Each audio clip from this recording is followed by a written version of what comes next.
जय हिंद दोस्तों। तो आज हम 28 नवंबर 2020 को दिल्ली पुलिस के तीनों शिफ्टों में जो जीके के सवाल आए थे उन सभी प्रश्नों को आज हम इस वीडियो में देखेंगे।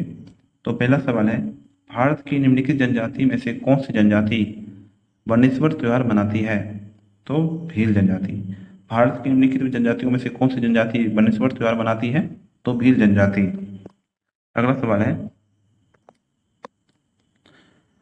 आधार दर बेस रेट किसी बैंक का वह न्यूनतम ब्याज दर है जिसके नीचे उसे उधार देने की अनुमति नहीं है। हालांकि डैश द्वारा अनुमति होने पर कुछ मामलों में इसका अपवाद संभव है। तो भारतीय रिजर्व बैंक के द्वारा। अगला सवाल है, निम्नलिखित में से कौन सी पुस्तक एम के गांधी द्वारा नहीं लिखी गई है? तो गोल्डन थ्रेशोल्ड जो है ये गांधी जी के द्वारा नहीं लिखी गई है। और कौन कौन सी लिखी गई है? Nature cure, Indian home rule और इंडिया ऑफ माई ड्रीम्स। अगला सवाल है, निम्नलिखित में से किसका निर्माण तुगलक काल में नहीं हुआ था? तो जामा मस्जिद का निर्माण जो है वो तुगलक काल में नहीं हुआ था। और किसका किसका निर्माण जो है तुगलक काल में हुआ था? खिड़की मस्जिद, फिरोज शाह कोटला मस्जिद और तुगलकाबाद का निर्माण जो है तुगलक काल में हुआ था। अगला सवाल है, भूगोल में मिएंडर की विशेषता मुख्य रूप से निम्नलिखित में से किस विकल्प से संबंधित है? तो नदी से। भूगोल में मिएंडर की विशेषता मुख्य रूप से निम्नलिखित में से किस विकल्प से संबंधित है? नदी से। अगला सवाल है, पीट्रा ड्योरा शब्द के बारे में निम्नलिखित में से कौन सा कथन सही है? तो यह पत्थर की दीवारों में कीमती नगीनों और रत्नों को जरने की एक तकनीकी है। अगला सवाल है, निम्नलिखित में से कौन सा संस्थान जहांगीर की कब्र से संबंधित है? तो लाहौर। निम्नलिखित में से कौन सा स्थान जहांगीर की कब्र से संबंधित है? तो लाहौर। अगला सवाल है, निम्नलिखित में से कौन सा युग्म सही नहीं है? तो पाओलो रोजी स्पेन ये सही नहीं है। और पेले ब्राजील से, डियोगो माराडोना अर्जेंटीना से और काइलिन मबम्पे फ्रांस से संबंधित है। अगला सवाल है, 11वीं पंचवर्षीय योजना वर्ष डैश में समाप्त हुई थी? तो 2012 में। 11वीं पंचवर्षीय योजना कब समाप्त हुई थी? 2012 में। अगला सवाल है, भारत में किसी कर्मचारी के सेवा निवृत्ति लाभ और समृद्धि मुद्दों के संदर्भ में ईपीएफओ का पूर्ण रूप क्या है? Employees provident fund organisation. EPFO का पूर्ण रूप है एम्प्लॉयज प्रोविडेंट फंड ऑर्गेनाइजेशन। अगला सवाल है, भारत के संविधान का भाग डैश संसद के संगठन, संरचना, अवधि, अधिकारियों, प्रक्रियाओं, विशेषाधिकारों, शक्तियों आदि से संबंधित है? तो भाग 5। अगला सवाल है, भारत का राष्ट्रीय मानवाधिकार आयोग एक स्वतंत्र वैधानिक निकाय है जिसकी स्थापना 12 अक्टूबर डैश को हुई थी 1993 को। अगला सवाल है, डैश कम वायुमंडलीय दबाव का एक भूमध्य रेखीय क्षेत्र है जहां से पूर्वी हवाएं परिवर्तित होती है? तो डोल्ट्रम्स। अगला सवाल है, 1984 में डैश के नेतृत्व में बहुजन समाज पार्टी का गठन किया गया था? तो काशीराम के। 1984 में डैश के नेतृत्व में बहुजन समाज पार्टी का गठन किया गया था? काशीराम के। अगला सवाल है, सामवेद को भारतीय डैश के प्राथमिक स्रोतों में से एक माना जाता है? तो संगीत और कला। सामवेद को भारतीय डैश के प्राथमिक स्रोतों में से एक माना जाता है? संगीत और कला के। अगला सवाल है, एक फोटोवोल्टिक सेल में निम्नलिखित में से किस प्रकार की विद्युत ऊर्जा में परिवर्तित हो जाती है? तो प्रकाश। एक फोटोवोल्टिक सेल में निम्नलिखित में से किस प्रकार की ऊर्जा विद्युत ऊर्जा में परिवर्तित हो जाती है? तो प्रकाश।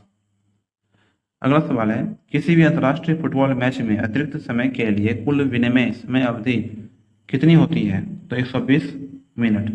किसी भी अंतर्राष्ट्रीय फुटबॉल मैच में अतिरिक्त समय के लिए कुल विनिमय समय अवधि कितने मिनट की होती है? तो 120 मिनट की।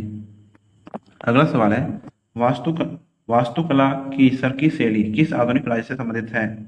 तो उत्तर प्रदेश राज्य से। अगला सवाल है, निम्नलिखित में से कौन सा पूर्वी घाट का एक पर्वतीय शिखर है? तो देवमाली। निम्नलिखित में से कौन सा पूर्वी घाट का एक पर्वतीय शिखर है? देवमाली। अगला सवाल है, Thumba equatorial rocket launching station dash के पास स्थित है? तिरुवनंतपुरम के पास। Thumba equatorial rocket launching station dash के पास स्थित है? तिरुवनंतपुरम के पास।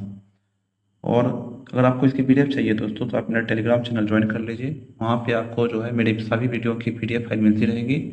और अगर आपको वीडियो अच्छी लग रही हो तो प्लीज़ मेरे चैनल को सब्सक्राइब कर दें और वीडियो को जो है अपने दोस्तों में शेयर करें। तो अगला सवाल है, भारतीय संगीत के संदर्भ में निम्नलिखित में से कौन सा एक राग नहीं है? तो श्रृंगार जो है एक राग नहीं है। और कौन कौन से राग हैं? तो भैरवी, पूर्वी और हिंडोल जो है एक राग है। अगला सवाल है, निम्नलिखित में से कौन सा युग्म सुमेलित नहीं है? तो कोका आंदोलन असम से ये सुमेलित नहीं है। और कौन कौन से सुमेलित है? ब्रजेजी आंदोलन बंगाल से, मोपला विद्रोह मलाबार से और कोलेकर विद्रोह कुर्नूल से संबंधित है। अगला सवाल है, भारत सरकार ने किस वर्ष में केंद्रीय ग्रामीण स्वच्छता कार्यक्रम शुरू किया था? 1986 में। भारत सरकार ने किस वर्ष में केंद्रीय ग्रामीण स्वच्छता कार्यक्रम शुरू किया था? 1986 में। अगला सवाल है, डैश समिति भारत में चुनाव सुधारों से संबंधित है? इंद्रजीत गुप्ता। डैश समिति भारत में चुनाव सुधारों से संबंधित है? इंद्रजीत गुप्ता समिति। अगला सवाल है, 2019 तक भारतीय पुरुष क्रिकेट टीम ने एक दिवसीय विश्व कप सेमीफाइनल में कितनी बार प्रवेश किया? तो 7 बार। 2019 तक भारतीय पुरुष क्रिकेट टीम ने एक दिवसीय विश्व कप सेमीफाइनल में कितनी बार प्रवेश किया है? तो 7 बार। अगला सवाल है, नेफ्राइटिस एक चिकित्सा स्थिति है जो डैश को प्रभावित करती है? तो विरकक या किडनी को। नेफ्राइटिस एक चिकित्सा स्थिति है जो डैश को प्रभावित करती है? विरकक या किडनी को। अगला सवाल है, ग्लूकोमीटर का उपयोग आमतौर पर डैश रोगी द्वारा मॉनिटर के रूप में किया जाता है? तो अल्प रक्त शर्करा के। ग्लूकोमीटर का उपयोग आमतौर पर डैश रोगी द्वारा मॉनिटर के रूप में किया जाता है? अल्प रक्त शर्करा। अगला सवाल है, अगस्त 2020 तक प्राप्त जानकारी के अनुसार भारत में बैंक की चेक संख्या में डैश अंक होते हैं? तो अच्छा, अगस्त 2020 तक प्राप्त जानकारी के अनुसार भारत में बैंक की चेक संख्या में डैश अंक होते हैं? तो अच्छा। अगला सवाल है, मुगल साम्राज्य की आर्थिक प्रणाली के संदर्भ में पोलज शब्द डैश को निर्दिष्ट करता है? तो सालाना खेती योग्य भूमि को। अगला सवाल है, खादर और भांगर शब्द निम्नलिखित में से किस मृदा से संबंधित है? तो खच्चार या एलुवियल मृदा से। अगला सवाल है, द शैडो लाइन्स नामक पुस्तक के लेखक कौन है? तो Amitabh Ghosh. The shadow lines नामक पुस्तक के लेखक है अमिताभ घोष। अगला सवाल है, ऐतिहासिक सीढ़ीदार कुआं अग्रसेन की बावली कहाँ पर स्थित है? तो दिल्ली में। ऐतिहासिक सीढ़ीदार कुआं अग्रसेन की बावली कहाँ पर स्थित है? दिल्ली में। अगला सवाल है, 1991 में शुरू किया गया व्यास सम्मान डैश में उत्कृष्ट साहित्य कार्य के लिए प्रदान किया जाता है? तो हिंदी में। 1991 में शुरू किया गया व्यास सम्मान डैश में उत्कृष्ट साहित्य कार्य के लिए प्रदान किया जाता है? तो हिंदी में। अगला सवाल है, निम्नलिखित में से कौन सी घटना 1905 के स्वदेशी आंदोलन की महत्वपूर्ण वजह थी? तो बंगाल का विभाजन। अगला सवाल है, 11 दिसंबर 1901 को स्थापित की गई डिगबोई तेल रिफाइनरी भारत की सबसे पुरानी कार्यरत रिफाइनरी है और दुनिया की सबसे पुरानी कार्यरत रिफाइनरी में से एक है। यह डैश में स्थित है? तो असम में। अगला सवाल है, नई दिल्ली में राष्ट्रमंडल खेल किस वर्ष में आयोजित किए गए थे? 2010 में। नई दिल्ली में राष्ट्रमंडल खेल जो है किस वर्ष आयोजित किए गए थे? 2010 में। अगला सवाल है, भारत की निम्नलिखित जनजातियों में से कौन सी जनजाति वर्णेश्वर त्योहार मनाती है? तो भील जनजाति। भारत की निम्नलिखित जनजातियों में से कौन सी जनजाति वर्णेश्वर त्योहार मनाती है? भील जनजाति। अगला सवाल है, निम्नलिखित में से किसने नाट्य कला नाट्य शास्त्र का प्रथम भारतीय महाकाव्य लिखा था? तो भरत मुनि ने। निम्नलिखित में से किसने नाट्य कला नाट्य शास्त्र का प्रथम भारतीय महाकाव्य लिखा था? भरत मुनि ने। अगला सवाल है, पतंगोत्सव मकर संक्रांति पर मनाया जाने वाला प्रसिद्ध अंतर्राष्ट्रीय त्योहार है जिसे निम्नलिखित में से किस शहर में मनाया जाता है? तो अहमदाबाद में। अगला सवाल है, निम्नलिखित में से किस वर्ष में भारत में स्वापक औषधि और मना प्रभावी पदार्थ अधिनियम लागू किया गया था? तो 1985 में। अगला सवाल है, निम्नलिखित में से किस तारीख को नीले आसमान के लिए अंतर्राष्ट्रीय स्वच्छ वायु दिवस मनाया जाता है? तो 7 सितंबर को। निम्नलिखित में से किस तारीख को नीले आसमान के लिए अंतर्राष्ट्रीय स्वच्छ वायु दिवस मनाया जाता है? 7 सितंबर को। अगला सवाल है, निम्नलिखित में से किस शहर या केंद्र शासित प्रदेश में हजरत निजामुद्दीन औलिया महबूब इलाही दरगाह स्थित है? तो नई दिल्ली में। अगला सवाल है, बॉम्बे द्वीप को निम्नलिखित में से किस वर्ष में पुर्तगालियों द्वारा दहेज के रूप में इंग्लैंड के प्रिंस चार्ल्स द्वितीय को दिया गया था? 1661 में। अगला सवाल है, रानी लक्ष्मीबाई का विवाह डैश से हुआ था? महाराजा गंगाधर राव नेवालकर से। रानी लक्ष्मीबाई का विवाह डैश से हुआ था? महाराजा गंगाधर राव नेवालकर से। अगला सवाल है, निम्नलिखित में से कौन सा खेल पुरस्कार 4 वर्षों तक लगातार उत्कृष्ट प्रदर्शन के लिए दिया जाता है? तो अर्जुन पुरस्कार। अगला सवाल है, निम्नलिखित में से किस वर्ष में लॉर्ड नॉर्थ विलियम अधिनियम पारित किया गया था? 1773 में। निम्नलिखित में से किस वर्ष में लॉर्ड नॉर्थ विलियम अधिनियम पारित किया गया था? 1773 में। अगला सवाल है, जनगणना 2011 की अंतिम जनसंख्या की कुल संख्या के अनुसार निम्नलिखित में से किस राज्य में जनसंख्या घनत्व सबसे अधिक है? तो बिहार में। अगला सवाल है, प्रत्येक वर्ष 5 सितंबर को शिक्षक दिवस मनाया जाता है। यह निम्नलिखित में से किस भारतीय राष्ट्रपति के जन्मदिन के अवसर पर पुण्य स्मरण के रूप में मनाया जाता है? डॉक्टर सर्वपल्ली राधाकृष्णन के। अगला सवाल है, निम्नलिखित में से कौन सी खरीफ की फसल है? तो जूट जो है वो खरीफ की फसल है। अगला सवाल है, चट्टानों के अध्ययन को डैश कहा जाता है? तो पेट्रोलॉजी। चट्टानों के अध्ययन को कहा जाता है पेट्रोलॉजी। अगला सवाल है, आरटीजीएस में लेन देन को आरटीजीएस व्यावसायिक घंटों के दौरान ट्रांजैक्शन के आधार पर निरंतर संसाधित किया जाता है।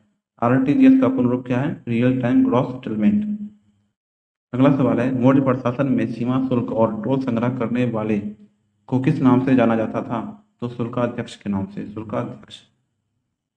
अगला सवाल है, धनगर निम्नलिखित राज्य या केंद्र शासित प्रदेशों में से किसका पूजा नृत्य है? धनगर गोवा का। अगला सवाल है, निम्नलिखित में से किस वर्ष में राष्ट्रीय गीत वंदे मातरम पहली बार भारतीय राष्ट्रीय कांग्रेस के सत्र में गाया गया था? 1896 में। अगला सवाल है, निम्नलिखित में से कौन भारतीय सेना का प्रथम महिला लेफ्टिनेंट जनरल है? तो पुनीत अरोड़ा। अगला सवाल है, संविधान का मसौदा तैयार करने में संविधान सभा को लगभग कितना वर्ष का समय लगा था? तो 3 वर्ष का। अगला सवाल है, चाम मास्क नृत्य जो कि भारत का प्रसिद्ध लोक नृत्य है, निम्नलिखित में से किस अन्य देश में भी बनाया जाता है? तो भूटान में। चाम मास्क नृत्य और किस देश में मनाया जाता है? भूटान में। अगला सवाल है, वास्तुकला के बेहतरीन उदाहरणों में से एक आमेर का किला निम्नलिखित में से किस राज्य में स्थित है? तो राजस्थान राज्य में। अगला सवाल है, निम्नलिखित में से किस राज्य में सिंचाई और बिजली उत्पादन से संबंधित शारदा नहर स्थित है? तो उत्तर प्रदेश राज्य में। अगला सवाल है, व्यक्तिगत का सिद्धांत 1848 की अनुपालना में निम्नलिखित में से कौन सी रियासत को सबसे पहले कब्जे में लिया गया था? तो सतारा को, सतारा। अगला सवाल है, निम्नलिखित में से कौन सा एक ऐसा राज्य या केंद्र शासित प्रदेश है जिसमें ओसुडू झील पक्षी अभयारण्य का एक हिस्सा स्थित है? तो मिजोरम में। अगला सवाल है, पूर्वोत्तर भारत से निकलने वाली सबसे लंबी नदी सुरमा निम्नलिखित में से किस देश में बहती है? तो बांग्लादेश में। पूर्वोत्तर भारत से निकलने वाली सबसे लंबी नदी सुरमा निम्नलिखित में से किस देश में बहती है? बांग्लादेश में। अगला सवाल है, सरकार के कुल राजस्व और कुल व्यय के बीच के अंतर को डैश कहा जाता है? राजकोष से घाटा। सरकार के कुल राजस्व और कुल व्यय के बीच के अंतर को कहा जाता है राजकोष से घाटा। अगला सवाल है, निम्नलिखित में से कौन सा प्राधिकरण भारत सरकार के प्रशासन के लिए उत्तरदायी है? तो मंत्रिमंडल सचिवालय। निम्नलिखित में से कौन सा प्राधिकरण भारत सरकार के प्रशासन के लिए उत्तरदायी है? मंत्रिमंडल सचिवालय। अगला सवाल है, संविधान के किस अनुच्छेद के तहत राष्ट्र कल्याण के लिए राज्य सूची में समाविष्ट किसी विशेष से संबंधित मामले में संसद कानून बना सकती है? तो अनुच्छेद 249 में। संविधान के किस अनुच्छेद के तहत राष्ट्र कल्याण के लिए राज्य सूची में समाविष्ट किसी विषय से संबंधित मामले में संसद कानून बना सकती है? तो अनुच्छेद 249 में। तो आज का वीडियो दोस्तों यहीं पे समाप्त करते हैं, मिलते हैं अगली वीडियो में। तब तक के लिए जय हिंद, जय भारत।